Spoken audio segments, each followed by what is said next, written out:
ঈমানের পথে অবিচল থেকে আমার মরণ যেন হয়। তোমারই কাছে মিনতি আমার, তোমারই কাছে মিনতি আমার, মহামহিম দয়াময়। আহমদ ইবনে হাম্বল রাহমাতুল্লাহ আলাইহি মসজিদ থেকে বের হলেন। এত শীত, প্রচন্ড শীত হওয়ার কারণে সামনে একটু বাজারের দিকে এগোলেন। গিয়ে দেখতে পেলেন বাজারে একটা রুটির দোকানদার তাওয়ার মধ্যে রুটি সেকতেছে, রুটি গরম দিচ্ছে। ইয়াং একটা দোকানদার। দোকানদারকে দেখে আহমদ ইবনে হাম্বল রাহমাতুল্লাহি আলাইহি বলেন, ও দোকানদার, আল্লাহর বান্দা, আমি যদি তোমার তাওয়ার পাশে বসে একটুখানি আগুনের তাপ গ্রহণ করি তোমার কোনো অসুবিধা হবে? যুবক বলে, মোটে অসুবিধা হবে না, নিশ্চয়ই আপনি আগুনের তাপ নেন, কোনো অসুবিধা নাই তো। আপনি রাতের বেলায় আমার পাশে বসে থাকলে তো আমার একজন সঙ্গ দেওয়া হলো, একজন সঙ্গী পেলাম। আহমদ ইবনে হাম্বল পাশে বসে থাকলেন। বসে যুবকের দিকে তাকায় আছে। যুবক, এক আজীব যুবক, তাওয়ার মধ্যে রুটি দিচ্ছে, বলছে আস্তাগফিরুল্লাহ। আবার তাওয়া থেকে উঠাচ্ছেন, যুবক বলছে আস্তাগফিরুল্লাহ। কাস্টমার কাছে বিক্রি করছে, বলছে আস্তাগফিরুল্লাহ। কাস্টমার কাছে টাকা নিচ্ছে, বলছে আস্তাগফিরুল্লাহ। সুবহানাল্লাহ বলেন। কথায় কথায় ইস্তেগফার করছে। আহমদ ইবনে হাম্বল বসে বসে যুবকের কাণ্ড দেখে হতবাক হয়ে গেল। এই কি আজীব দোকানদার, কি আজীব দোকানদার, কথায় কথায় ইস্তিগফার পাঠ করে। যুবক অবাক বিস্ময়ে মুসাফিরের দিকে তাকিয়ে আছে। ইমাম আহমদ ইবনে হাম্বল তার দিকে তাকিয়ে আছে। আহমদ ইবনে হাম্বল নিজের পরিচয় লুকিয়ে রেখেছেন। যুবককে ডাক দিয়ে বলে, আল্লাহর বান্দা, কথায় কথায় আস্তাগফিরুল্লাহ আস্তাগফিরুল্লাহ তুমি কেন পাঠ করো? যুবক বলে, প্রতীক শোনো, আস্তাগফিরুল্লাহ আস্তাগফিরুল্লাহ আমার জবানে প্রতিনিয়ত চালু করার কারণে আল্লাহ তাআলা আমাকে এত উচ্চ মাকাম দান করেছেন। আল্লাহ আমাকে মুস্তাজাব ও দাওয়া বানিয়ে দিয়েছেন। তুমি আমাকে ছোট্ট একটা দোকানদার মনে করতে পারো, কিন্তু আমার জবানের অনেক দাম আছে। এই জবান দিয়া আল্লাহর কাছে আমি যা চাই সাথে সাথে আল্লাহ পাক তা কবুল করে নেন। আল্লাহর ওলি ইমাম আহমদ ইবনে হাম্বল বড় অবাক হয়ে গেলেন। একটা দোকানদার, যেখানে দোকানদারেরা মিথ্যা কথা বলেন, মানুষকে ওজনে কম দেন, খাদ্যে ভেজাল দেন, 2 নাম্বার জিনিসকে 1 নাম্বার জিনিস বলে বিক্রি করে। কথা ঠিক কিনা বলেন? কাস্টমারকে ধোকা দেয় না ব্যবসায়ীরা? বেশিরভাগ ব্যবসায়ীরাই ধোকা দেয়। এই জন্য নবী করিম সাল্লাল্লাহু আলাইহি ওয়াসাল্লাম বলেছেন, ইউহশারু তুজ্জারু ফুজ্জারান ইয়াউমাল কিয়ামা। কিয়ামতের দিন ব্যবসায়ীদেরকে পাপিষ্ঠদের কাতারে দাঁড় করানো হবে। ইল্লা মানিত্তাকা ওয়া সাদ্দাকা, তবে যে ব্যবসায়ীরা সত্য কথা বলেছে, তাকওয়া অবলম্বন করেছে, তাদের কথা ভিন্ন, তাদের বিরাট মর্যাদা। কত মর্যাদা? আত্তাজিরুস সাদুকুল আমিন মা'আন নাবিয়্যিন ওয়াস সিদ্দিকিন ওয়াস শুহাদা। কিয়ামতের দিন আমানতদার, ন্যায় নিষ্ঠাবান, সত্যবাদী ব্যবসায়ীর হাসর হবে নবীদের সাথে। চিৎকার দেখুন সুবহানাল্লাহ। শহীদদের সাথে আল্লাহ তাআলা সত্যবাদী আমানতদার ব্যবসায়ীদের হাসর নসিব করায় দেবেন। আল্লাহ তাআলা আমার ব্যবসায়ী ভাইদেরকে সততার সাথে ব্যবসা বাণিজ্য পরিচালনা করার তৌফিক দান করেন। যুবকের এই বিস্ময়কর আমল দেখে আহমদ ইবনে হাম্বল বড় অবাক হয়ে গেলেন। যুবক বলে, অপথিক, তবে আমার মনে একটা কষ্ট আছে। আহমদ ইবনে হাম্বল বলছেন, কিসের কষ্ট? যে আমার আল্লাহ আমার সকল দোয়া কবুল করে নিয়েছেন, কিন্তু একটা দোয়া কেন যেন এখনো পর্যন্ত আল্লাহ কবুল করেন নাই। আহমদ ইবনে হাম্বল জিজ্ঞেস করেন, কোন দোয়া কবুল হয় নাই?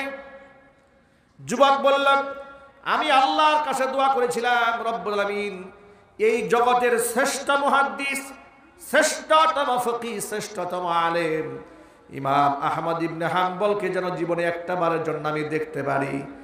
আর যেদিন আমি তার সাক্ষাৎ পাবো, আমি তার কপাল ধরে একখানা চুমা খাবো। এই দোয়াটা আল্লাহ কবুল করেন না, এছাড়া সব দোয়া কবুল হয়েছে।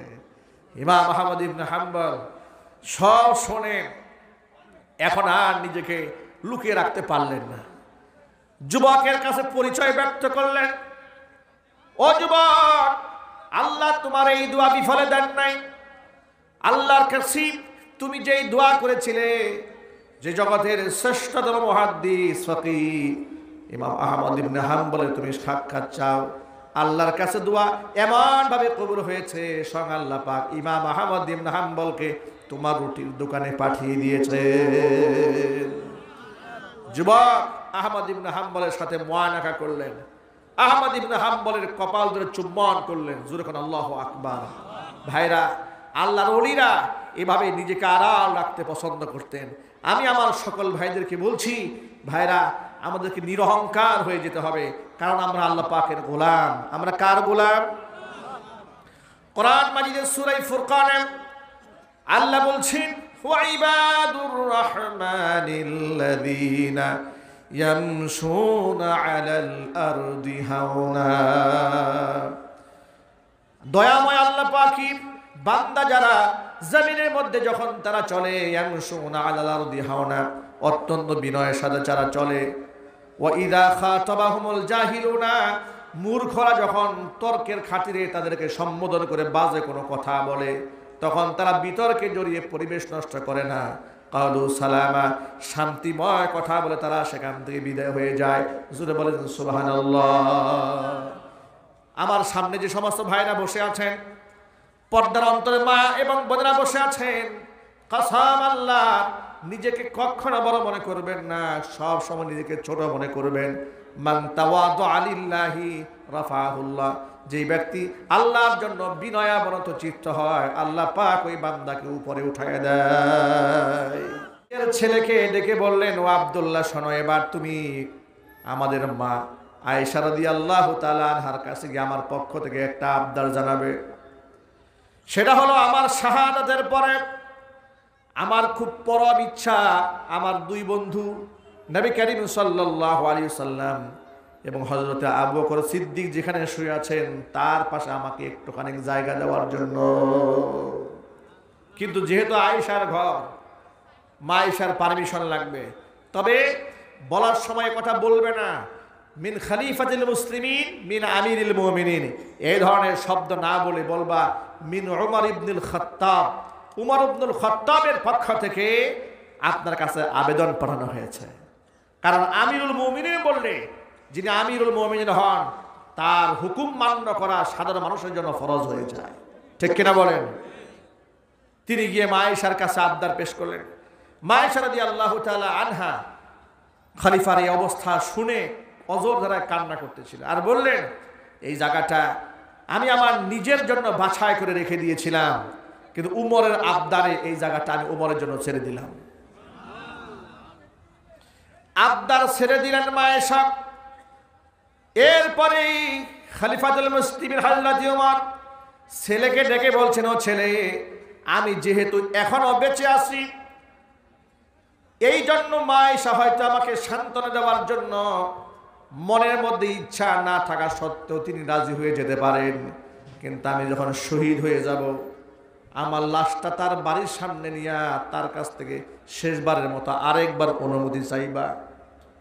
তিনি যদি সুযোগ করে দেন তাহলে দাফন করবা, আর তিনি যদি সুযোগ না দেন সাধারণ মানুষের পাবলিক গুরুস্থানে আমাকে তোমরা দাফন করে দিবা। আল্লাহু আকবার বলেন। খলিফা পেটের মধ্যে তো পেটটা চিরে গেছে না, টুকরা হয়ে গেছে, নাড়ি বুড়ি বের হয়ে গেছে। তিনি জমিনের মধ্যে মাথা দিয়ে শুয়ে আছেন। আব্দুল্লাহ ইবনে ওমরের ছেলে দৌড়ায় গেলেন, বাবার মাথাটা নিজের উরুর মধ্যে নেওয়ার চেষ্টা করলেন। হযরত উমর বলছেন, আব্দুল্লাহ রে, তুমি আমার মাথাটা উরুর মধ্যে নিও না, আমাকে একটু জমিনের সাথে মাটির সাথে আমার গালটা মিলায় রাখতে দাও। আমি আমার রবের সামনে জমিনের মধ্যে মাথা ঠেকাইয়া একেবারে গোলামের মতো একটা মৃত্যু চাই। চিৎকার দেখুন আল্লাহু আকবার। পৃথিবীর কোন নবীকেও আল্লাহ হেদায়েতের মালিক বানাননি।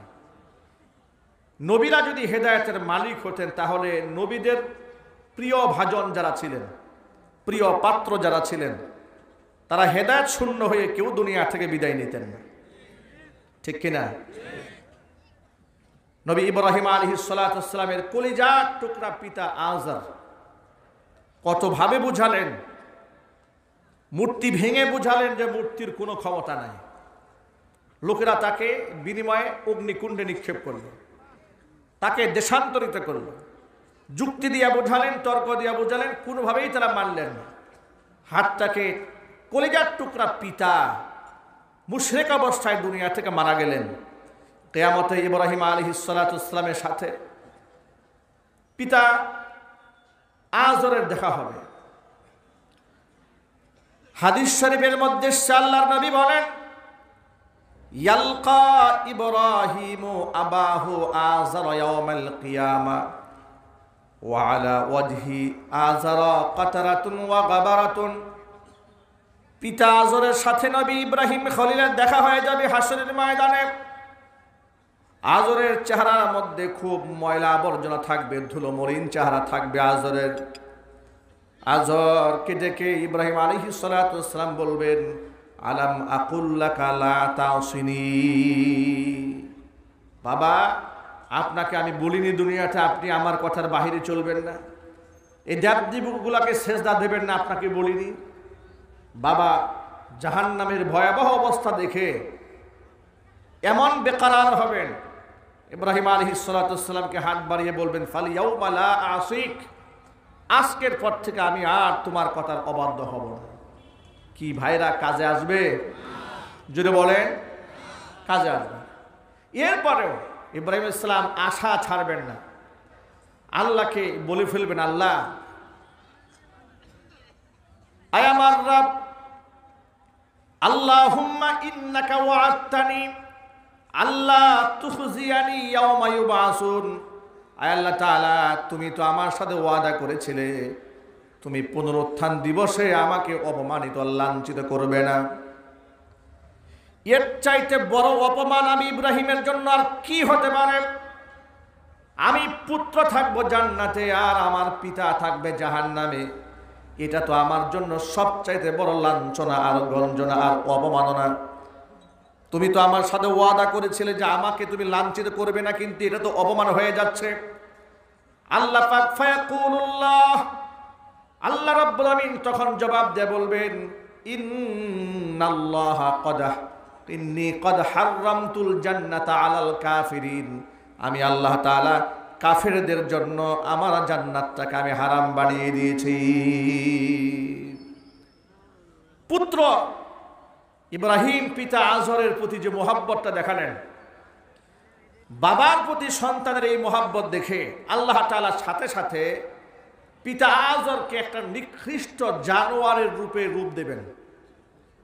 হাদিসের মধ্যে এসেছে, ইব্রাহিম আলাইহিস সালামকে বলা হবে, উনজুর ইলা মা বাইনা রিজলাইকা, ইব্রাহিম তুমি তোমার দুই পায়ের মাঝখানে একটু তাকাও।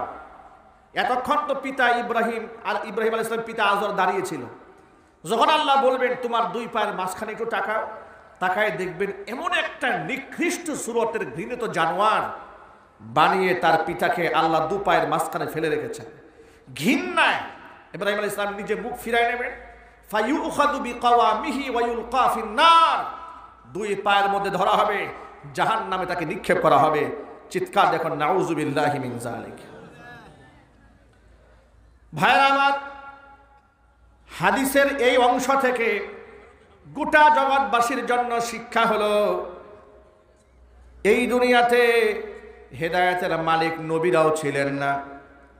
নবীরা যদি হেদায়েতের মালিক থাকতেন তাহলে ইব্রাহিম আলাইহিস সালাতু ওয়াস সালাম ছোটখাটো নবী ছিলেন না, তিনি ছিলেন আমাদের জাতির পিতা।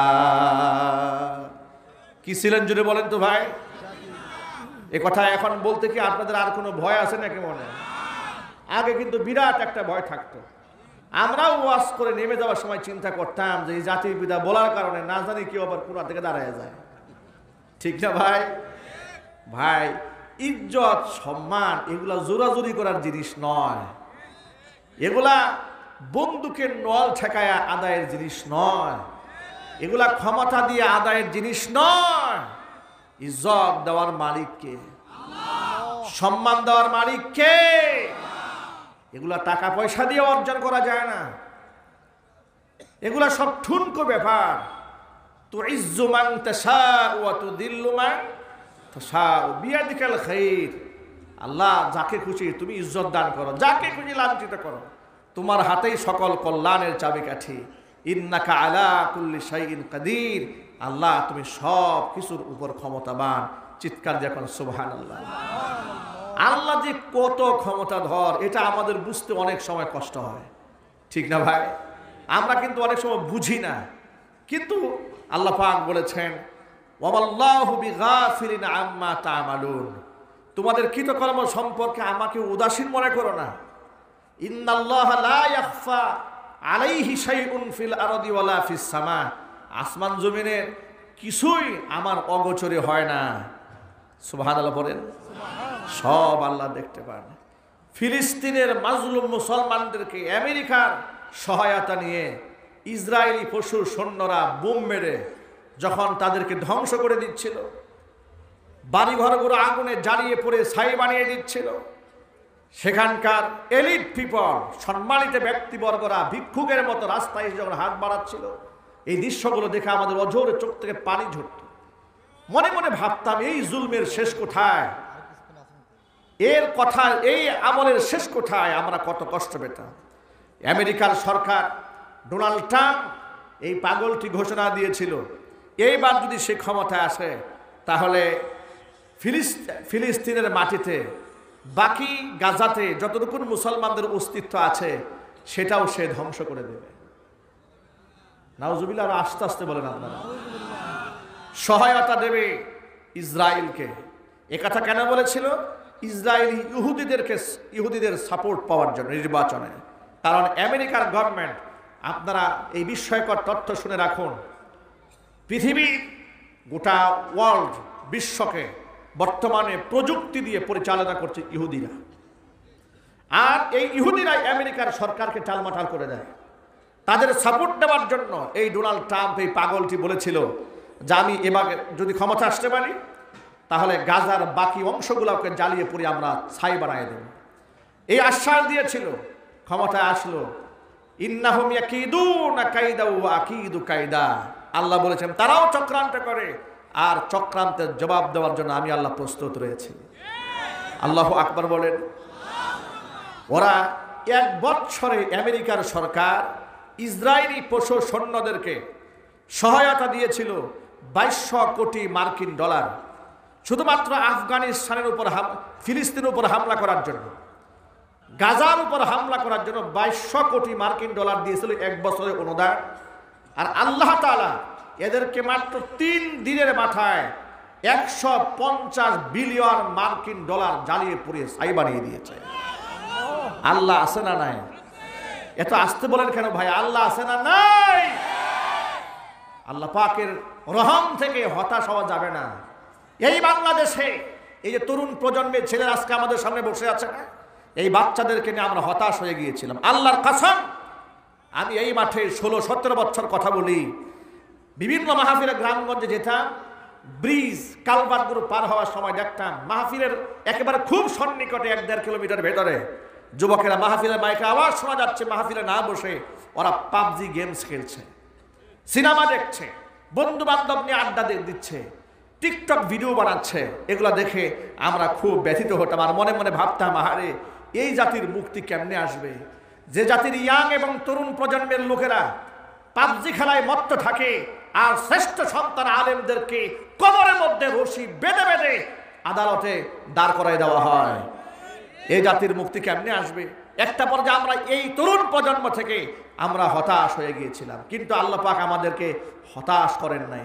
এই তরুণ প্রজন্ম, আল্লাহর কসম, এই দেশের বড় বড় রাঘব আল্লাহ যা করতে পারে নাই, এই দেশের টিকটকার সম্প্রদায় তা করে দেখিয়েছে। আল্লাহু আকবার বলেন। আমাদের সেই তরুণ প্রজন্মের ছেলেরা, ভাইরা, বোনেরা, আমি আমার বাসা থেকে গাজীপুরে যে বাসায় থাকতাম, বিল্ডিংটা 10 তলা ভবনের 9 তলায় আমি থাকি। সেখানে সামনে দিয়ে মেইন রোড, গাজীপুর শিববাড়ি রাস্তা, ইউনিভার্সিটির ছেলেরা স্লোগান দিয়ে যাচ্ছে নারায়ে তাকবীর, আল্লাহু আকবার, সাবিলুনা সাবিলুনা, আল জিহাদ আল জিহাদ। বিশ্ববিদ্যালয়ের ছেলেরা কালো ফ্ল্যাগ ধারণ করেছে, লা ইলাহা ইল্লাল্লাহ মুহাম্মাদুর রাসূলুল্লাহ পতাকা বহন করে চলছে। একসাথে ইউনিভার্সিটির ছেলেরা এই স্লোগান দেয়, আল্লাহর কাসাম সেদিন বারান্দায় দাঁড়িয়ে দাঁড়িয়ে আমি কান্না করেছি যে এই একটা স্লোগান আমরা মাহফিল দিতে গিয়েছি, মাহফিল থেকে চেয়ারম্যান দাঁড়িয়ে বলেছে বন্ধ করেন মাহফিল, কোনো স্লোগান দেওয়া হবে না। স্লোগান মাহফিল থেকে বন্ধ করেছে, আর বিশ্ববিদ্যালয়ের ছেলেদের মুখ থেকে আল্লাহ পাক সেই স্লোগান বের করে দিয়েছে। আল্লাহু আকবার বলতে ইচ্ছে করল না ভাই? আমার তরুণ প্রজন্মের ভাইরা জুলাই আগস্টের বিপ্লবে যে বীরত্ব দেখিয়েছে, গোটা জাতি, বড় বড় নেতা নেত্রী হতাশ যখন হয়ে গিয়েছিলেন, প্রধান অতিথি বলেছেন সাবেক নেত্রী জননেত্রী বেগম খালেদা জিয়া যখন সুস্থতার দ্বার প্রান্তে পৌঁছে যাচ্ছেন, তখন তিনি বাচ্চাদের জন্য দোয়া করেন। এই যে অনুভূতি তার মধ্যে আছে, এটা একটা ছাত্র ইমানদারের অনুভূতি। আজকে যদি এই বাচ্চারা জীবন না দিত, তাহলে এই অসুস্থ মানুষটা জীবনের শেষ মুহূর্তে এসে চিকিৎসা গ্রহণ করার সুযোগ পেত না। কথা ঠিক কিনা বলে যদি বলতে হবে। সুতরাং কথায় কথায় জুলাই আগস্টের বিপ্লবীদেরকে যারা তুচ্ছ তাচ্ছিল্য করেন তারা নিমুখ হারাম। কথা ঠিক কিনা বলেন? যারা রক্ত দিয়েছে তাদেরকে যারা তুচ্ছ করে, জুলাই আগস্টের বিপ্লবী চেতনার সৈনিকদেরকে যারা অবজ্ঞা তুচ্ছ তাচ্ছিল্যের ভাষায় কথা বলে, এরা নিমুখ হারাম, এরা কাপুরুষ, এরা এই দেশদ্রোহী। কথা বলতে হবে ঠিক কিনা বলেন?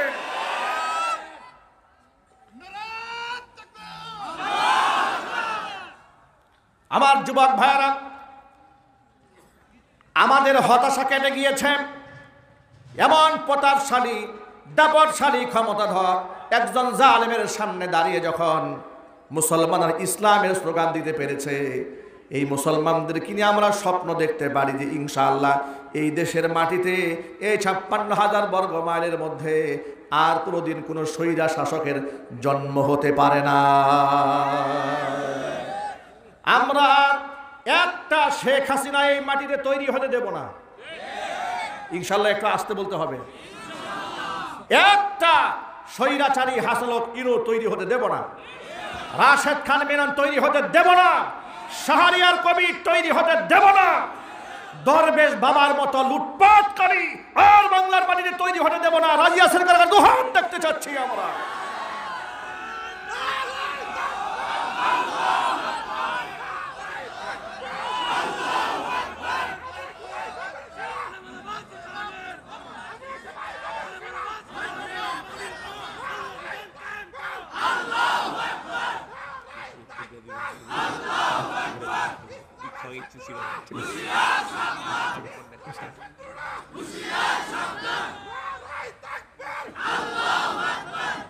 যুবক ভাই আমার, রাষ্ট্রের জালেমের সামনে দাঁড়িয়ে যেভাবে আপনারা আল্লাহু আকবার স্লোগান দিয়ে স্বাধীনতা ছিনিয়ে এনেছেন, আমরা আর হতাশাগ্রস্ত জাতি নই, আমরা এখন আশান্বিত। রবের কাছে আমরা আশাবাদী যে তরুণ প্রজন্ম তারা এই এত বড় জালেমের মোকাবেলা করে স্বাধীনতা ছিনিয়ে এনেছেন, ইনশাআল্লাহ ওই সমস্ত তরুণদের হাতে এই মাটিতে কালেমার পতাকা উড্ডীন হবে। এদেশে ইসলাম কায়েম হোক, এটা আপনারা চান না ভাই? কারা কারা চান হাত দেখি তো ভাই, কারা ইসলাম চান, কারা কারা দেশে দেশে? মাশাআল্লাহ। আল্লাহ, আমি বিশ্বাস করছি যারা হাত তুলেছে অন্তর থেকে তারা রাষ্ট্র ইসলাম চান, ঠিক না ভাই? এদেশে ইসলাম প্রতিষ্ঠিত না হলে চাঁদাবাজ দূর হবে না, টেন্ডারবাজ দূর হবে না, চোর ডাকাত দূর হবে না, ফেসিবাদ দূর হবে না। ফেসিবাদ দূর হয়েছে, কিন্তু ফেসিবাদের ধূসররা আবার ফেসিবাদকে পুনর্বাসন করার জন্য চেষ্টা চালাচ্ছে। কথা বলতে হবে ঠিক কিনা বলেন? যুবক ভাইরা আমার, মূল কথায় ফিরে আসি। তাহলে সকল ভাইদেরকে বলছি, ভাইরা আমার, দ্বীন ও ইসলাম পূর্ণাঙ্গ আল্লাহ রাব্বুল আমিন এই নিয়ামত আমাদেরকে দান করেছেন। এই পৃথিবী সম্পর্কে আল্লাহ পাক উদাসীন নন, গাফেল নন। যে আমেরিকার পশুরা ফিলিস্তিনের মাটিকে জ্বালিয়ে পুড়ে ছাই বানায় দেওয়ার জন্য এক বছরে 2200 কোটি মার্কিন ডলার তারা অনুদান ঘোষণা করেছিল, দিয়েছিল, আল্লাহ তাআলা ওই সমস্ত জালেমদেরকে একদিন মাত্র 3 দিনের মাথায় 150 বিলিয়ন মার্কিন ডলার জ্বালিয়ে পুড়িয়ে ছাই বানিয়ে দিয়েছে। এই মুসলমানদের জন্য আল্লাহর সাহায্য আছে না নাই? আরো জোরে বলেন। কত প্রযুক্তি ব্যবহার করছে, আগুন নেভাবার জন্য পারে না, ঠিক না? পৃথিবীর সর্বোচ্চ প্রযুক্তির দেশ, যে দেশের নাসার জন্ম হয়েছে, যে দেশের লোকেরা তারা মহাকাশ গমন করে, তারা মঙ্গল গ্রহে যায়, তারা যান পাঠায়, রকেট পাঠায়, মিসাইল গোটা দুনিয়ার মধ্যে চালিয়ে রাজত্ব করছে, অস্ত্র বিক্রি করে রাজত্ব করছে। কয়েকদিন আগে দেখেছি সংবাদ মাধ্যমে যে আমেরিকার বিজ্ঞানীরা চেষ্টা করছে যে মৃত মানুষকে কেমনে জিন্দা বানানো যায়। পাগলের মাথা নষ্ট হয়ে গেছে। আমি বলি, মৃত মানুষ কেমনে জিন্দা বানায় বা এই চিন্তা না করে ক্যালিফোর্নিয়ার দাবানলের আগুনটা নিবে আসো। কথার আওয়াজ নাই। আগে আগুনটা নিবে আসো। আগুন কেমনে নিবানো যায় সেই চিন্তা করো। মৃত মানুষ জিন্দা করতে যেও না। এটা এই ক্ষমতা কার হাতে? একটু জোরে বলুন না, কার হাতে? আল্লাহ পাকের হাতে। যুবক ভাইরা আমার, আল্লাহ তাআলা আমাদের আমল সম্পর্কে উদাসীন নন। আল্লাহ তাআলা আমাদের আমল সম্পর্কে গাফেল নন। আমরা গুনাহগার বান্দা, আল্লাহ তাআলা আমাদেরকে বড্ড ভালোবাসেন। আল্লাহর দয়া আমার প্রতি আছে না নাই? আমাদের প্রতি আল্লাহর মহব্বত আছে না নাই? সীমাহীন মহব্বত আর ভালোবাসা দিয়ে আল্লাহ পাক আমাদের বাঁচিয়ে রেখেছেন। সুতরাং জীবনের যে কোনো মুহূর্তে আমরা ইসলামের জন্য জীবন বাজি রাখতে রাজি আছি। আল্লাহ যেন কবুল করে নেন। জোরে জোরে কান আমিন। আমি আমার খুতবার মধ্যে সূরাতুল মাইদা 3 নম্বর আয়াতে কারিমা আপনাদের সামনে তেলাওয়াত করেছি। আয়াতের মধ্যে আল্লাহ বলছেন, আল-ইয়াওমা আকমালতু লাকুম দীনাকুম, আজকের এই দিনে তোমাদের জন্য আমি তোমাদের দিনকে পূর্ণাঙ্গ করে দিয়েছি। ওয়া আতমামতু আলাইকুম নি'মাতি, আমার নিয়ামতটাকে পূর্ণাঙ্গ করে দিয়েছি। ওয়া রাদিতু লাকুমুল ইসলাম দীনা, দিন হিসেবে, ধর্ম হিসেবে, জীবন ব্যবস্থা হিসেবে ইসলামকে আমি আল্লাহ তাআলা মনোনীত করে নিয়েছি। সুতরাং দিন ও ইসলাম পূর্ণাঙ্গ, এতে কি কোনো সন্দেহ আছে ভাই? পূর্ণাঙ্গ মানে হচ্ছে যেখানে নতুন করে ঢুকাবার কিছু নাই। আমার জীবনের প্রতিটা স্টেপে, প্রতিটা পদক্ষেপে ধর্মের অনুশাসন আনার দরকার আছে না নাই? ধর্ম মানার প্রয়োজন আছে না নাই? মানার দরকার আছে। দেখুন, ওমর ফারুক রাদিয়াল্লাহু তাআলা আনহু, আল্লাহ পাকের এতটা মাহবুব বান্দা তিনি, নবী করিম সাল্লাল্লাহু আলাইহি ওয়াসাল্লামের এত পেয়ারা দুস্থ তিনি, এতটা মাহবুব এবং মুকাররব, যিনি মসজিদের মিম্বারে বসে অর্ধ জাহানকে পরিচালিত করেছেন। শুধু নামাজ, রোজা, হজ, যাকাত দিয়েই ধর্মকে সীমাবদ্ধ করে দেন নাই। ইদানিং কিছু লোকেরা বলতে শুরু করেছে রাজনীতির সাথে কোরআনের কোনো সম্পর্ক নাই। যিনি বলেছেন, আমার কথা রেকর্ড হচ্ছে, আমি জানি না আমার এই কথার আওয়াজ তার কানে পৌঁছবে কিনা। আমার ধারণা যিনি বলেছেন রাজনীতির সাথে কোরআনের কোনো সম্পর্ক নাই, আমার মনে দৃঢ়ভাবে এ কথা বিশ্বাস করে নিয়েছে তিনি জীবনেও আল্লাহর কোরআন খুলে পড়েন নাই। ঠিক কিনা বলেন? জীবনেও কোরআন পড়েন নাই। এই জন্য তিনি মন্তব্য করেছেন ধর্মের সাথে, এই রাজনীতির সাথে কোরআনের কোনো সম্পর্ক নাই। এখন আমি আপনাদের কাছে জিজ্ঞেস করতে চাই, রাজনীতির সাথে কোরআনের সম্পর্ক আছে না নাই? আরো জোরে বলেন। যদি নাই থেকে থাকে, মুহাম্মদ সাল্লাল্লাহু আলাইহি ওয়াসাল্লাম রাষ্ট্র পরিচালনা করেছেন কিভাবে? যদি তাই না হয়ে থাকে, হযরত ওমর ইবনুল খাত্তাব রাদিয়াল্লাহু তাআলা আনহু এত বছর রাষ্ট্র কি করে পরিচালনা করলেন? যদি তাই না হয়ে থাকে, হযরত আলী কাররামাল্লাহু ওয়াজহা রাষ্ট্র কেমনে পরিচালনা করলেন? যদি তাই হয়ে থাকে, হযরত উসমান গনি জিন্নুরাইন রাষ্ট্র পরিচালনা কেমনে করলেন? যদি তাই হয়ে থাকে, নবী সুলাইমান আলাইহিস সালাতু ওয়াস সালাম গোটা জগতের নেতৃত্ব কি করে দিয়েছেন? যদি তাই হয়ে থাকে, নবী ইউসুফ আলাইহিস সালাতু ওয়াস সালাম মিশরের বাদশাহী কিভাবে গ্রহণ করেছিলেন?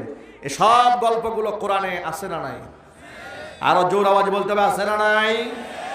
তাহলে আমরা তাদের প্রতি স্পষ্ট বার্তা দেই, কোরআনের সাথে রাজনীতির সম্পর্ক নাই এই কথা বলে, ধর্মের সাথে রাজনীতির সম্পর্ক নাই এই কথা বলে বাম এবং রামদেরকে খুশি করে স্বৈরাচার ক্ষমতায় টিকে থাকতে চেয়েছিল।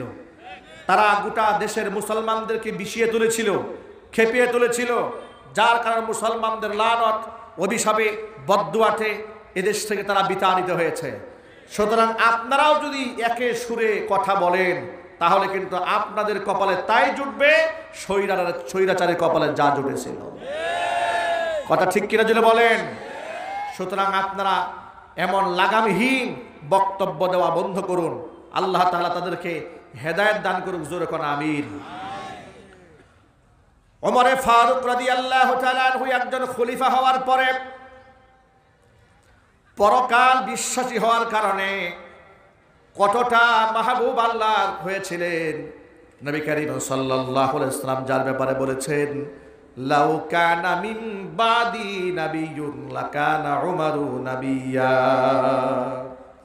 আমার পরে যদি এই দুনিয়াতে কেউ নবী হতো নিঃসন্দেহে হযরত ওমর নবী হয়ে যেতেন।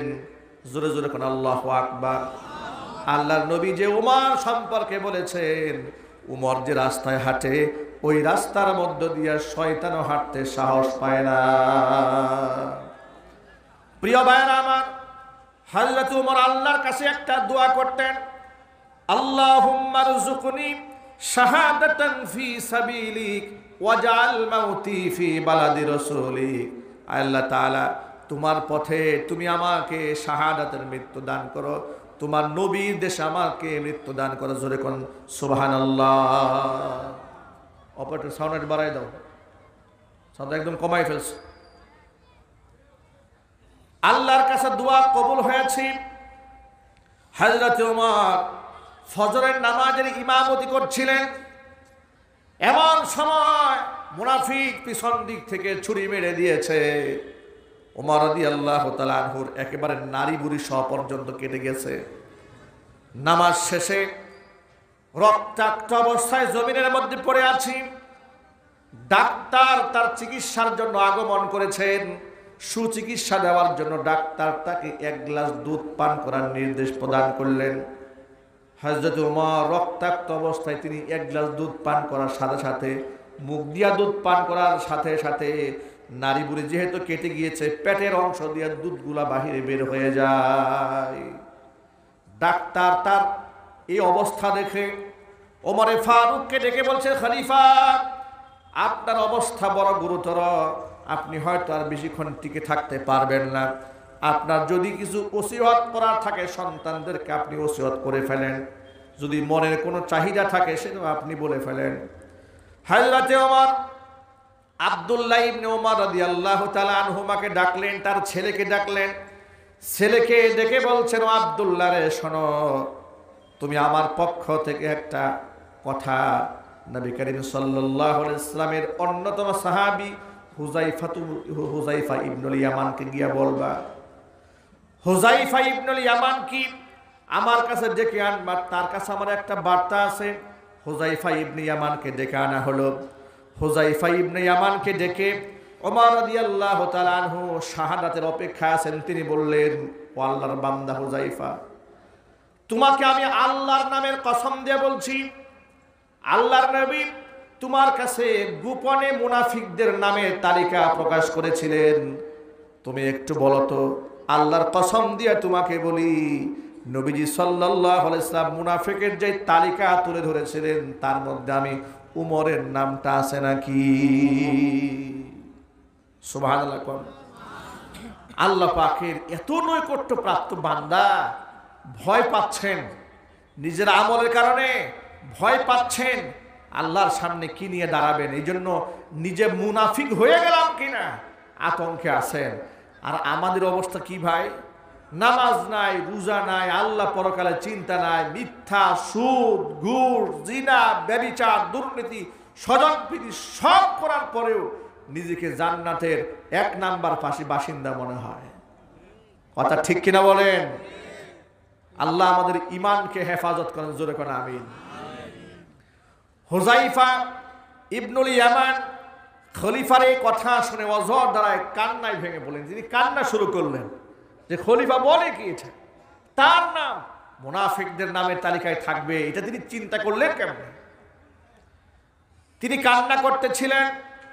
ওমর রাদিয়াল্লাহু তাআলা আনহু তাকে কসম করে আবার বললেন, আল্লাহর নামে কসম দিয়ে বলছে, তুমি একটু আমাকে বলো, তোমার কাছে তো গোপনে মুনাফিকদের নামের তালিকা নবীজি দিয়েছিলেন, ওই তালিকার মধ্যে আমি উমরের নামটা আছে নাকি? তিনি বললেন, খলিফা আল্লাহর কসম করে বলছি, আপনার নাম মুনাফিকদের নামের তালিকায় নবীজি লেখেন নাই। চিৎকার দেখুন সুবহানাল্লাহ, আর চিল্লা এখন আল্লাহু আকবার। আল্লাহর ওলি যারা হন, যারা অনেক বড় হন, তারা বিনয়ী হয়, নিরহংকারী হয়, নিজেকে তারা বড় মনে করে না।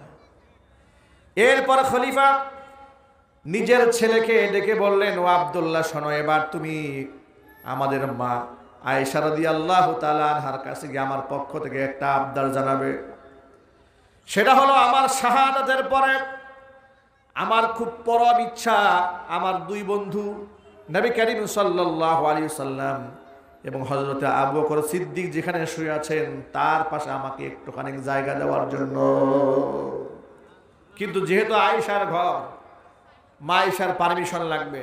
তবে বলার সময় কথা বলবে না মিন খলিফাতিল মুসলিমিন মিন আমিরিল মুমিনিন, এই ধরনের শব্দ না বলে বলবা মিন উমর ইবনুল খাত্তাব, উমর ইবনুল খাত্তাবের পক্ষ থেকে আপনার কাছে আবেদন পাঠানো হয়েছে। কারণ আমিরুল মুমিনিন বললে, যিনি আমিরুল মুমিনিন হন, তার হুকুম মান্য করা সাধারণ মানুষের জন্য ফরজ হয়ে যায়। ঠিক কিনা বলেন? তিনি গিয়ে মা আয়েশার কাছে আবদার পেশ করলেন। মা আয়েশা রাদিয়াল্লাহু তাআলা আনহা খলিফার এই অবস্থা শুনে অজর ধারায় কান্না করতেছিল আর বললেন, এই জায়গাটা আমি আমার নিজের জন্য বাছাই করে রেখে দিয়েছিলাম, কিন্তু উমরের আবদারে এই জায়গাটা আমি উমরের জন্য ছেড়ে দিলাম। আবদার ছেড়ে দিলেন মা আয়েশা।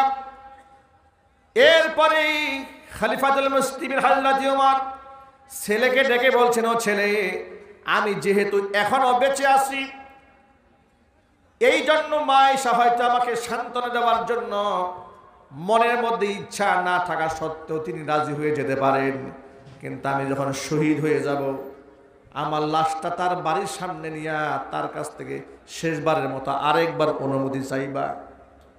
তিনি যদি সুযোগ করে দেন তাহলে দাফন করবা, আর তিনি যদি সুযোগ না দেন সাধারণ মানুষের পাবলিক গুরুস্থানে আমাকে তোমরা দাফন করে দিবা। আল্লাহু আকবার বলেন। খলিফা পেটের মধ্যে তো পেটটা চিরে গেছে না, টুকরা হয়ে গেছে, নাড়ি ভুড়ি বের হয়ে গেছে। তিনি জমিনের মধ্যে মাথা দিয়ে শুয়ে আছেন। আব্দুল্লাহ ইবনে ওমর, ওমরের ছেলে, দৌড়ায় গেলেন, বাবার মাথাটা নিজের উরুর মধ্যে নেওয়ার চেষ্টা করলেন। হযরত উমর বলছেন, আব্দুল্লাহ রে, তুমি আমার মাথাটা উরুর মধ্যে নিও না, আমাকে একটু জমিনের সাথে, মাটির সাথে আমার গালটা মিলায় রাখতে দাও। আমি আমার রবের সামনে জমিনের মধ্যে মাথা ঠেকাইয়া একেবারে গোলামের মতো একটা মৃত্যু চাই। চিৎকার দেখুন আল্লাহু আকবার। আমি জমিনের মধ্যে মিশে যেতে চাই আমার রবের হুকুমের সামনে।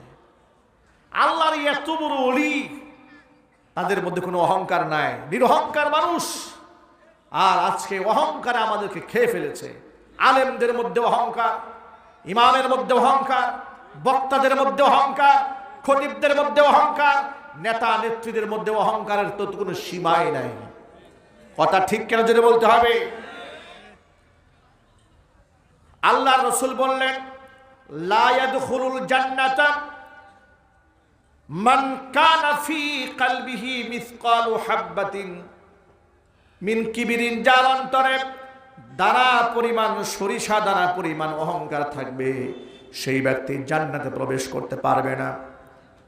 নবীজি সাল্লাল্লাহু আলাইহি ওয়াসাল্লামের কাছে প্রশ্ন করা হলো, হে আল্লাহর রাসূল, কিছু মানুষ তো এমন আছে পছন্দ করে টুপিটা সুন্দর হোক, জামাটা সুন্দর হোক, জুতাটা সুন্দর হোক, তাহলে এটা কি অহংকারের আলামত নাকি? নবী করিম সাল্লাল্লাহু আলাইহি সাল্লাম বললেন, না, ইন্নাল্লাহা জামিলুন ইউহিব্বুল জামাল, আল্লাহ নিজে সুন্দর, সৌন্দর্যতাকে আল্লাহ বড্ড ভালোবাসেন। এগুলো অহংকার নয়। অহংকার হচ্ছে বাতারুল হাক্কি ওয়া গামতুন নাস, সত্যকে অস্বীকার করা আর মানুষদেরকে তুচ্ছ তাচ্ছিল্য করা, এটা হচ্ছে অহংকার। বাতারুল হক, সত্যকে অস্বীকার করা, আর গামতুন নাস, মানুষদেরকে তুচ্ছ তাচ্ছিল্য করা। প্রিয় ভাইরা, নিজেকে বড় মনে করে মানুষদেরকে কি তুচ্ছ মনে করা যাবে? মনে করবেন না। আল্লাহ নবী আমাদেরকে একটা দোয়া শিখিয়ে দিয়েছেন, এই দোয়াটা আপনারা সকলেই আমার সাথে পড়বেন। আপনারা বলেন, আল্লাহুম্মা জাআলনি, একটু জোরে বলেন ভাই, আল্লাহুম্মা জাআলনি ফি আইনি সগীরা ওয়া ফি আয়ুনিন নাসি কাবীরা। কত সুন্দর অর্থ। হে আল্লাহ, তুমি আমার নিজের দৃষ্টিতে নিজেকে ছোট বানিয়ে দাও, মানুষের দৃষ্টিতে আল্লাহ তুমি আমারে বড় বানিয়ে দাও। কি সুন্দর দোয়া আল্লাহর হাবিব আমাদের শিখিয়েছেন। আল্লাহুম্মা জাআলনি ফি আইনি সগীরা, আল্লাহ তুমি আমাকে আমার দৃষ্টিতে ছোট বানাও, মানুষের দৃষ্টিতে বড় বানাও। চিৎকার দেখুন সুবহানাল্লাহ। ইমাম আহমদ ইবনে হাম্বল রাহমাতুল্লাহি আলাইহির নাম শুনছেন আপনারা? কারা কারা শুনেছেন হাত দেখি তো ভাই।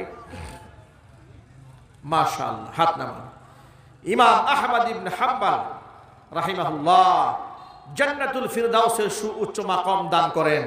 একটু জোরে কোন আমিন। আল্লাহর এই ওলি এত বড় ফকিহ, এত বড় মুফতি, এত বড় মুহাদ্দিস, মুসনাদে আহমদ রচনা করেছেন। একটা কিতাবের মধ্যে 50,000 হাদিস জমা করেছেন। জোরে বলেন সুবহানাল্লাহ। এত বড় মুহাদ্দিস, এত বড় ফকিহ, একটা মাযহাবের ইমাম হওয়ার পরেও অন্তরের মধ্যে যাররা পরিমাণ অহংকার নাই, নিজেকে প্রকাশ করতে চান না, নিজেকে জাহির করতে চান না। কিন্তু আল্লাহ তাআলা গোটা দুনিয়াময় তাদেরকে চমকিয়ে দিয়েছেন। জোরে জোরে বলেন সুবহানাল্লাহ। আহমদ ইবনে হাম্বল, চা দিও তো। আহমদ ইবনে হাম্বল রাহমাতুল্লাহি আলাইহি কোন এক সফরে, এইটা আওয়াজ দিও, তুমি কমাই দাও একটু পর পরে, একাই কমে যায়। হ্যাঁ, একাই কমে, কি করো? কমাই দাও কেন? কি সমস্যা? আহমদ ইবনে হাম্বল রাহমাতুল্লাহি আলাইহি তিনি কোন এলাকায় সফরে গেছেন, একেবারে খুব শীত। এই যে আজকে শীতের রাত না ভাই, খুব শীত। জামাতের সাথে মসজিদে গিয়ে এশারের নামাজ আদায় করেছেন। নামাজ আদায় করে মসজিদের কোনায় বসে আছেন, জিকির আজকার করছেন, তাসবিহ তাহলিল করছেন। তিনি মনে মনে ভাবলেন যে আজকে সারা রাত আমি এখানে তাহাজ্জুদে কাটাই দেব। চিৎকার দেখেন আল্লাহু আকবার। আল্লাহর ওলিরা নিজেদেরকে প্রকাশ করতেন না।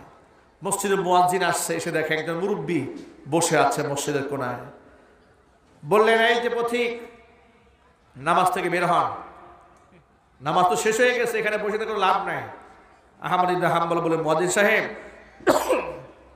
আমি তো নিয়ত করেছি, এশারা নামাজটা জামাতে এখানে আদায় করেছি, আমার নিয়ত আমি ফজরের নামাজটা জামাতে আদায় করে বিদায় হব। সুবহানাল্লাহ। মুয়াজ্জিন সাহেব বলেন, না এইসব হবে না, দেশের অবস্থা ভালো না, মসজিদ নিরাপত্তা দেওয়া যাচ্ছে না, আপনি বের হন, মসজিদে থাকার কোনো অনুমোদন দেওয়া যাবে না।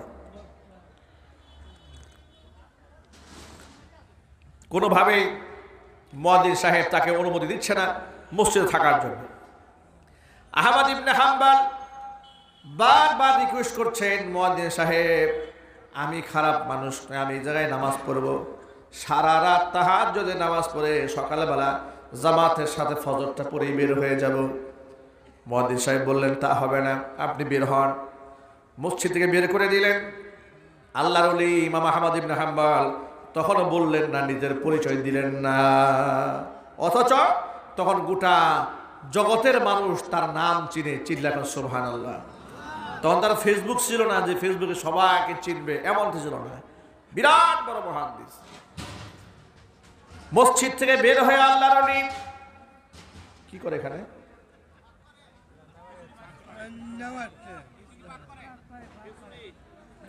এত জোরে খিচুড়ি পাক করলে ওয়াজ করা যাবে ভাই কানের কাছে? এটা আস্তে আস্তেই করতে পারবে।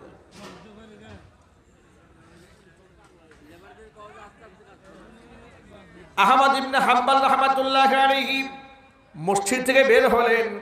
এত শীত, প্রচন্ড শীত হওয়ার কারণে সামনে একটু বাজারের দিকে এগোলেন।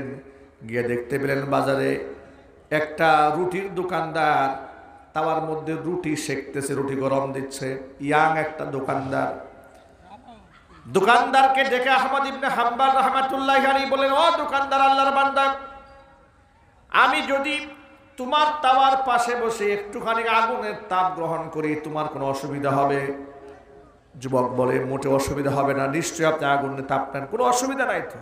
আপনি রাতের বেলায় আমার পাশে বসে থাকলে তো আমার একজন সঙ্গ দেওয়া হলো, একজন সঙ্গী পেলাম। আহমদ ইবনে হাম্বল পাশে বসে থাকলেন। বসে যুবকের দিকে তাকায় আছে। যুবক, এক আজীব যুবক, তাওয়ার মধ্যে রুটি দিচ্ছে, বলছে আস্তাগফিরুল্লাহ। আবার তাওয়া থেকে উঠাচ্ছেন, যুবক বলছে আস্তাগফিরুল্লাহ। কাস্টমার কাছে বিক্রি করছে, বলছে আস্তাগফিরুল্লাহ। কাস্টমার কাছে টাকা নিচ্ছে, বলছে আস্তাগফিরুল্লাহ। সুবহানাল্লাহ বলেন। কথায় কথায় ইস্তেগফার করছে।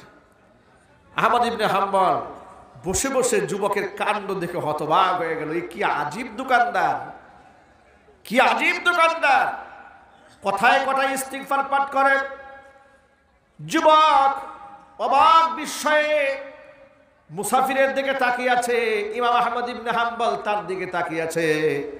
আহমদ ইবনে হাম্বল নিজের পরিচয় লুকিয়ে রেখেছেন। যুবককে ডাক দিয়ে বলো, আল্লাহর বান্দা, কথায় কথায় আস্তাগফিরুল্লাহ আস্তাগফিরুল্লাহ তুমি কেন পাঠ করো? যুবক বলে, প্রতীক শোনাম, আস্তাগফিরুল্লাহ আস্তাগফিরুল্লাহ আমার জবানে প্রতিনিয়ত চালু করার কারণে আল্লাহ তাআলা আমাকে এত উচ্চ মাকাম দান করেছেন।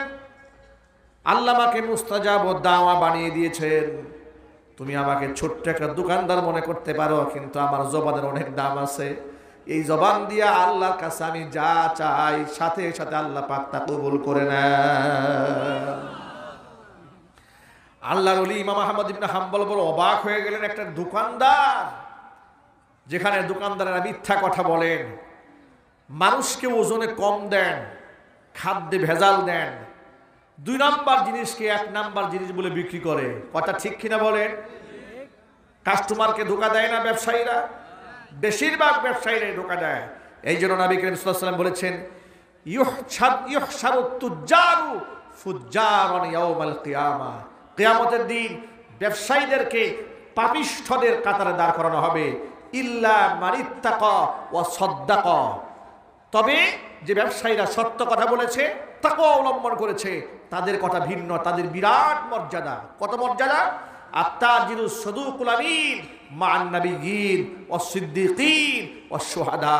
কিয়ামতের দিন আমানতদার, ন্যায় নিষ্ঠাবান, সত্যবাদী ব্যবসায়ীর হাসর হবে নবীদের সাথে। চিৎকার দেখুন সুবহানাল্লাহ। শহীদদের সাথে আল্লাহ তাআলা সত্যবাদী আমানতদার ব্যবসায়ীদের হাসর নসিব করায় দেবেন। আল্লাহ তাআলা আমার ব্যবসায়ী ভাইদেরকে সততার সাথে ব্যবসা বাণিজ্য পরিচালনা করার তৌফিক দান করেন। যুবকের এই বিস্ময়কর আমল দেখে আহমদ ইবনে হাম্বল বড় অবাক হয়ে গেলেন। যুবক বলে, অপথিক, তবে আমার মনে একটা কষ্ট আছে। আহমদ ইবনে হাম্বল বলছেন, কিসের কষ্ট?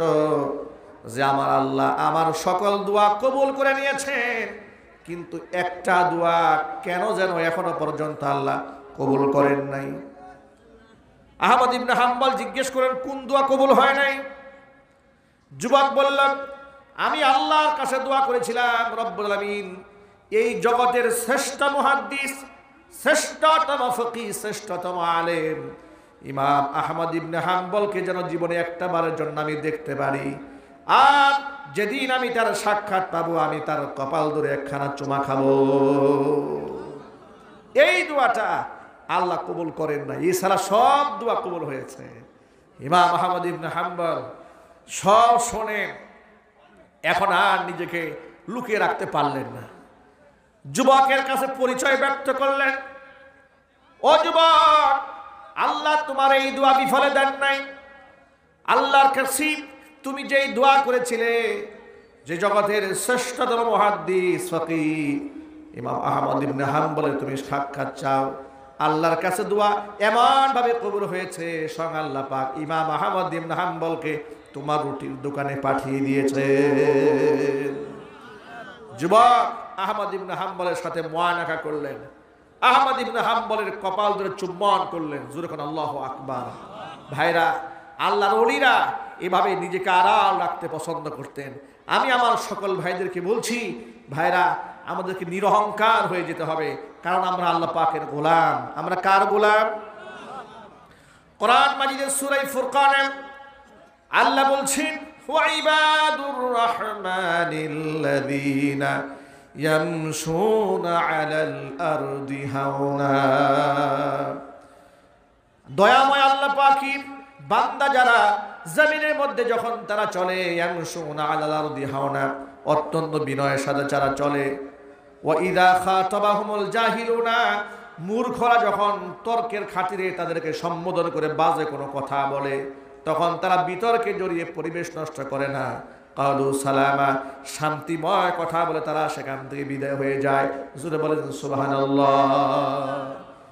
আমার সামনে যে সমস্ত ভাইরা বসে আছেন, পর্দার অন্তরে মা এবং বোনেরা বসে আছেন, কসম আল্লাহ, নিজেকে কখনো বড় মনে করবেন না, সব সময় নিজেকে ছোট মনে করবেন। মান তাওয়াদা লিল্লাহি রাফাহুল্লাহ, যে ব্যক্তি আল্লাহর জন্য বিনয়াবনত চিত্ত হয়, আল্লাহ পাক ওই বান্দাকে উপরে উঠায় দেয়। নিজেকে যে বড় মনে করে, আল্লাহ পাক তাকে লাঞ্ছিত অপমানিত করেন। আর যে ব্যক্তি বিনয় হয়, আল্লাহ পাক তাকে বড় বানায় দেন। সুতরাং আমার সামনে যারা বসে আছেন, আমরা সকলে আল্লাহ পাকের গোলাম। কার গোলাম ভাই? জুড়ে বলেন তো ভাই। তো গোলাম যারা, তাদের কি অহংকার করার কোনো সুযোগ আছে? কিন্তু এই অহংকার তো আমাদেরকে পেয়ে বসেছে। অহংকার আমাদের এমনভাবে পেয়ে বসেছে যে আমরা নিজেকে শ্রেষ্ঠ মনে করি, অন্যকে আমরা জাহান্নামী নিকৃষ্ট মনে করি। এই মনোভাব থেকে বের হয়ে আসতে হবে। আল্লাহ যেন আমাদের তৌফিক দান করেন। একটু জোর আওয়াজ করেন আল্লাহুম্মা আমিন। 2, 4, 5 দিন তাহাজ্জুদের নামাজ পড়ে নিজেকে আল্লাহর ওলি মনে মনে ফিল করার কোনো দরকার নাই। নতুন নতুন 5 ওয়াক্ত নামাজি হয়েছেন, আর বেনামাজি যারা আছে সবগুলাকে জাহান্নামী মনে ভাবার। হাজারো নামাজ পড়ে, হাজারো রুকু করে, হাজারো সেজদা দিয়া সব সময় রবের সামনে এরকম ভয় রাখতে হবে যে আমার চেয়ে খারাপ মানুষ এই পৃথিবীতে আর নাই।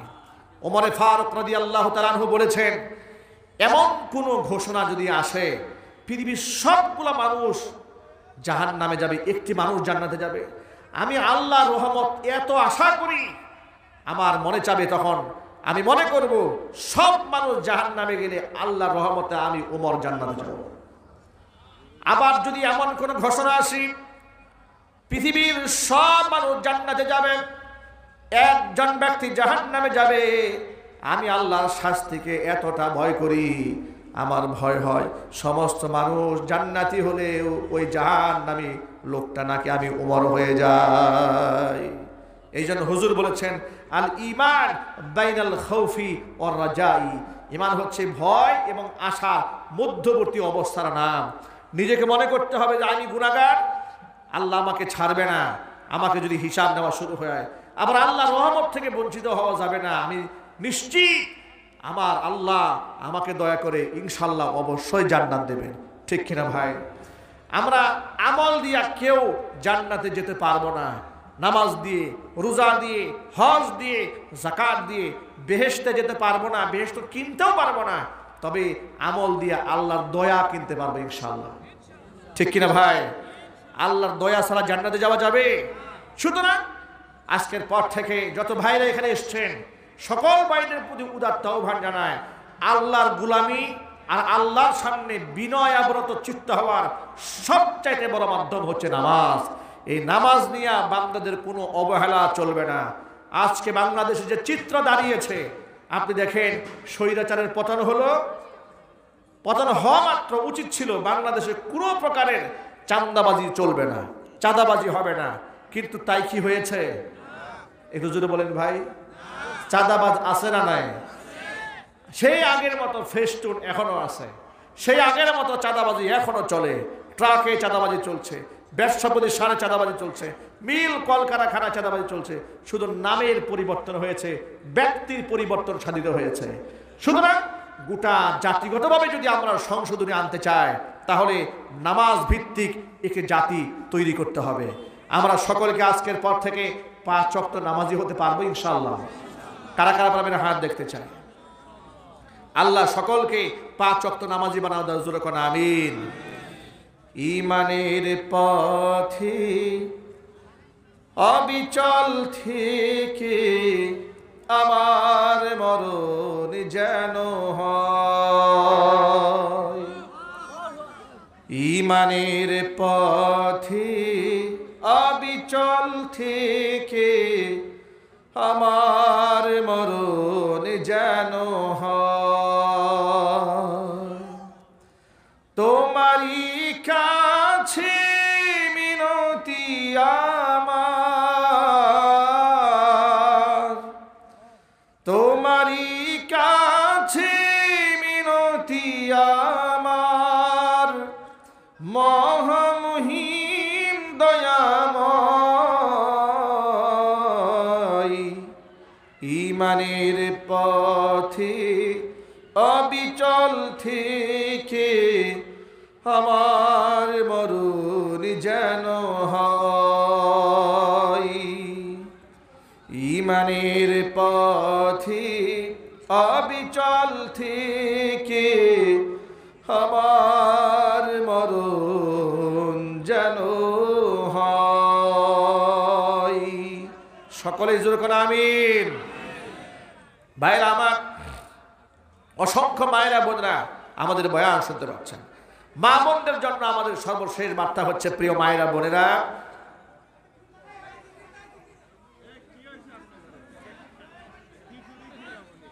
এই খাবারে তো পুরো ওয়াজ নষ্ট করে দিচ্ছে। কি করে খাবারে? হ্যাঁ, কি খাওয়া দাওয়া হচ্ছে?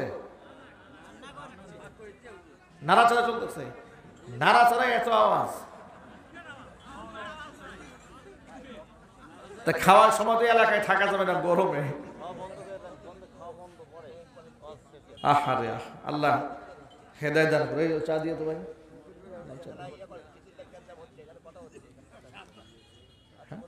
বলে দিচ্ছেন কিছু বলে না, এত চিৎকার করার দরকার নেই তো। খিচুড়ি রান্না করতে এত চিৎকার দেয়, শুনি নেই কোনো দিন।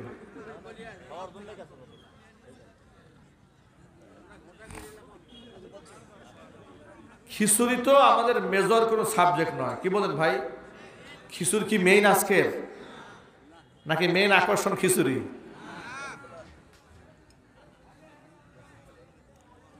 আল্লাহ আমাদের হেদায়েত দান করে, জোরে করে আমিন। নামাজ এটা মুসলমানদের পরিচয়, আইডি কার্ড, জাতীয়তা। আমরা যেমন বাংলাদেশে বসবাস করি, আমাদের একটা ন্যাশনালিটি আছে, আইডি কার্ড আছে, আইডেন্টিটি আছে, জাতিসত্তা আছে, একটা পরিচয় আছে, না আছে না ভাই? আছে। আমি যে মুসলমান, আমার একটা আইডি কার্ড আছে, এই আইডি কার্ডের নাম হচ্ছে নামাজ। সুবহানাল্লাহ। যার কাছে নামাজ নাই, তার কাছে মুসলমানের আইডি কার্ড নাই। আর এই নামাজ যেমন পুরুষের জন্য ফরজ, তেমন আমার মা বোনদের জন্য ফরজ। আর সেই নামাজ হিয়ালিপনার সাথে ফরজ নয়। মনে রাখবেন, কিয়ামতে অসংখ্য লোক জাহান্নামে যাবে বেনামাজি হওয়ার কারণে। আবার নামাজ পড়েও কিছু লোকেরা জাহান্নামে যাবে। বেনামাজি যারা, তারা জাহান্নামে যাবে। এটা লেখা আছে সূরা মুদ্দাসসিরে, মা সালাকাকুম ফি সাকার ক্বালু লাম নাকু মিনাল মুসাল্লিন। যখন এদের বলা হবে কোন জিনিস তোমাদেরকে সাকর নামক জাহান্নামে টেনে আনলো, তারা বলবে লাম নাকু মিনাল মুসাল্লিন, আমরা নামাজ পড়ি নাই, এই জন্য জাহান্নামে এসেছি। আয়াত দ্বারা প্রমাণ হয় বেনামাজি লোকেরা জাহান্নামে যাবে, সাথে সাথে আবার নামাজিরাও জাহান্নামে যাবে, লেখা আছে না নাই? আল্লাহ পাক বলেন, ফাওয়াইলুল লিল মুসাল্লিন আল্লাযীনা হুম আন সালাতিহিম সাহুন আল্লাযীনা হুম ইউরাউন ওয়া ইয়ামনাউনাল মাউন। নামাজের ব্যাপারে উদাসীন, নামাজের ব্যাপারে গাফেল। নামাজ পড়ে তো হেয়ালি পড়ার সাথে পড়ে, আবার যতটুকুন পড়ে এটা মানুষের জন্য পড়ে, এটা আল্লাহর জন্য পড়ে না। আজকে সমাজ প্রেক্ষাপটে দুই একটা বাস্তব কথা না বললে হয় না। কিছু লোকেরা আলেমদেরকে ধর্ম ব্যবসায়ী বলে গালি দিচ্ছে, কথা ঠিক কিনা বলেন? আলেমদেরকে বলে আলেমরা নাকি ধর্ম ব্যবসায়ী। আমরা ওই সমস্ত ভাইদেরকে বলি যারা ধর্ম দিয়া ব্যক্তি জীবন সাজিয়েছে, সামাজিক জীবন সাজিয়েছে, গোটা জিন্দিগি ধর্মের জন্য কোরবান যারা করে দিয়েছে, আল্লাহর কসম তারা ধর্ম ব্যবসায়ী নয়। ধর্ম ব্যবসায়ী তারা সারা জীবন নামাজ নাই, রোজা নাই, আল্লাহ পরকালের চিন্তা নাই। নির্বাচন আসলে মাথার মধ্যে টুপি দিয়া মসজিদে গিয়া যারা ভোট চায়, তারাই হচ্ছে সমাজের নিকৃষ্ট ধর্ম ব্যবসায়ী। এই শ্রেণীর লোকেরা আলেম ওলামাদেরকে বলে ধর্ম ব্যবসায়ী। নাউজুবিল্লাহ পড়েন। নির্বাচন আসলে দেখবেন গাড়ি ভরে ভরে শাহজালাল ইয়ামানী রহমাতুল্লাহির আল মাজারে সিলেটের উদ্দেশ্যে রওনা হয়েছে। উদ্দেশ্যটা কি? উদ্দেশ্য হচ্ছে মানুষকে একটু ধোঁকা দেওয়া। কারণ এই বাংলাদেশে অসংখ্য মাজারপন্থী লোক আছে না নাই? আরো জোরে বলতে হবে, আছে না নাই? কয়েকদিন আগে আমি শুনেছি এক বক্তা আলাউদ্দিন জিহাদি, উনি বলতেছে স্বৈরাচারী শেখ হাসিনা নাকি সুন্নি ছিল। কেমনে বলে দেখেন, আবার যুক্তি দিয়ে বলে কেমনে? নির্বাচনের আগে তারা মাজারে যাইতো, এর দ্বারা প্রমাণ হয় এরা সুন্নি। নাউজুবিল্লাহ জুড়ে বলেন। ভণ্ড গিয়াসউদ্দিন তাহেরি, এই দেশের হক্কানি আলেম উলামারা যখন জেল খেটেছে, জরিমানা দিয়েছে, নির্যাতিত হয়েছে, তাদেরকে নিয়ে খুব কটাক্ষ করে কথা বলেছে। হাত্তাকে এক মাহফিলে বলেছে যে ওদের তো আল্লাহর ওলিদের সাথে সম্পর্ক নাই, এই জন্য ওদের জীবনে এত বিপদ, আর আমাদের ওলির সাথে সম্পর্ক, এই জন্য বিপদ আপদ আমাদের আসে না। নাউজুবিল্লাহ জুড়ে বলেন। কিন্তু দেখেন স্বৈরাচার বিদায় হওয়ার পরে ওর বিরুদ্ধে একাধিক মামলা হয়ে গেছে, পুলিশ এখন দৌড়াচ্ছে, এখন তার উপর কিছুটা বিপদ আসছে। আমার প্রশ্ন হলো, তাহলে স্বৈরাচারের আমলে তোমার ওলির সাথে সম্পর্ক ছিল, স্বৈরাচারীও নাই, তোমার ওলিও নাই। কথা বলেন ভাই। এর দ্বারা খুব স্পষ্ট প্রমাণ হয় তোমার কোন ওলির সাথে সম্পর্ক ভালো ছিল। তোমার সেই ওলি হচ্ছে সেই ওলি যিনি ৫৭ জন সেনা অফিসারকে ঠান্ডা মাথায় খুন করেছে। তোমার ওলি হচ্ছে সেই ওলি শাপলা চত্বরে নিরীহ ঘুমন্ত তালিবুল ইলম নিষ্পাপ বাচ্চাদেরকে পাখির মতো গুলি করে যার নেতৃত্বে হত্যা করা হয়েছে। তোমার ওলি হচ্ছে সেই ওলি জুলাই আগস্টের বিপ্লবে যার নেতৃত্বে ২৫০০ ছাত্রকে খুন করা হয়েছে, জীবন্ত মানুষদেরকে পুড়িয়ে হত্যা করা হয়েছে, অসংখ্য মানুষকে গুম করা হয়েছে, অসংখ্য আলেম উলামাকে শহীদি কাফেলায় শামিল করে দেওয়া হয়েছে, উপমহাদেশের শ্রেষ্ঠতম মুফতি, শ্রেষ্ঠতম মুহাদ্দিসদেরকে জেলখানায় বছরের পর বছর কারারুদ্ধ করে রেখে দিয়েছে। এমনকি গোটা ওয়ার্ল্ড খ্যাত, বিশ্বখ্যাত আল্লাহর ওলি, তাফসীর জগতের সম্রাট, দাঈ ইলাল্লাহ শহীদ আল্লামা দেলওয়ার হোসেন সাঈদী রহমাতুল্লাহি আলাইহিকে মিথ্যা মামলা দিয়ে ১৩টি বছর জেলখানা আটকায় রেখে চিকিৎসার নামে তাকে কারাগার থেকে বের করে হসপিটালে এনে বিষ প্রয়োগ করে যে ওলি ঠান্ডা মাথায় খুন করেছে। কথা বলতে হবে ঠিক কিনা? সেই ওলির সাথে তাদের খুব পীড়িত ছিল। আমি এবার আপনাদেরকে বলতে চাই, এই সমস্ত খুনিদের বিচার এই মাটিতে হতে হবে। এটা আপনারা চান না? আপনি কে কোন দলের রাজনীতি করেন আমি জানতে চাই না, জানার প্রয়োজন মনে করি না। দেশের একজন নাগরিক হিসেবে, একজন আলিম হিসেবে, দাঈ আল্লাহ হিসেবে আমি এই দেশের সমস্ত খুনিদের বিচার দেখতে চাই। আমার সাথে আপনারা কি একমত আছেন? কারা কারা একমত আছেন? দু হাত দেখি আমি। কারা কারা একমত আছেন?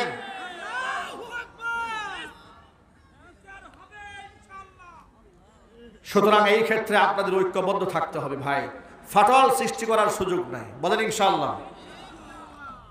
আমরা দেখি আজকে ভাঙনের সুর শোনা যায়, একদল আরেক দলকে কটাক্ষ করে বিভক্তির সুর শোনা যায়।